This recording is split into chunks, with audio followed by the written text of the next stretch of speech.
तो hello and welcome guys. फिर से एक नई कहानी की ओर चलते हैं। ये कहानी है अकेले लड़ने की ताकत। तो आइए चालू करते हैं। कभी कभी हमें जीवन में अकेले लड़ना पड़ता है। ये कहानी एक ऐसे लड़के की है जो अपने लक्ष्य की ओर आगे बढ़ने के लिए अपने अकेलेपन को एक सुनहरा अवसर बनाता है। एक समय की बात है, एक छोटे से गांव में एक लड़का रहता था। वह बहुत बड़े सपने देखता था और अपने लक्ष्यों की पूर्ति करने के लिए निरंतर प्रयास करता रहता था।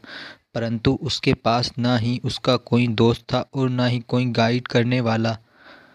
उसके परिवार में भी उसके सपनों को समझने वाला कोई नहीं था। इसलिए उसे लगता था कि वह अकेलेपन की जंजीरों में कब बाहर निकलेगा और अपने सपनों को कब पूरा करेगा। फिर भी उसने निरंतर प्रयास किया और अपनी आत्मविश्वास की आवाज़ को बुलंद किया।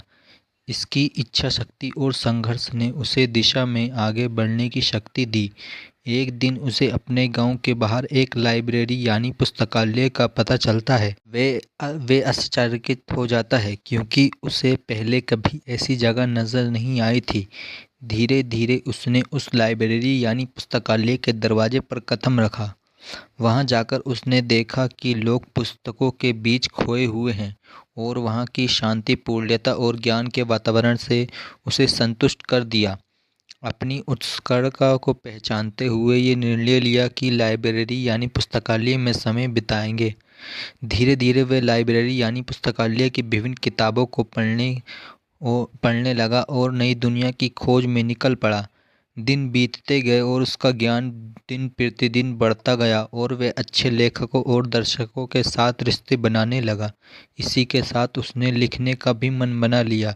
उसने कई लेख लिखे जिससे उसका एक लेख प्रकाशित हुआ और उसे अवसर मिला और अपने लोकप्रिय कौशल को दुनिया सामने प्रदर्शित करने का। वे लड़का जो कभी अपने अकेलेपन को एक रुकावट समझ रहा था, वे अब एक प्रेरणादायक उदाहरण बन चुका है। उसे लोग उसे इज्जत देने लगे और वह लड़का लक्ष्य की ओर अग्रसर होने में सफल हुआ। तो जानिए दोस्तों, इस कहानी से हमें क्या सीख मिलती है। इस कहानी से हमें सीख मिलती है कि अकेलेपन को एक सुनहरा अवसर बनाने के लिए हमें संघर्ष करना पड़ता है। हमारी मित्रता, समर्पण और मेहनत हमें अपने लक्ष्यों की प्रति आगे बढ़ा सकती है। तो दोस्तों, आप मुझसे एक वादा करिए कि आज से ही कि आप अपने अकेलेपन को अपना दोस्त बनाकर आगे बढ़ेंगे। अगर कहानी अच्छी लगी हो तो गाइज़ चैनल को सब्सक्राइब कर देना।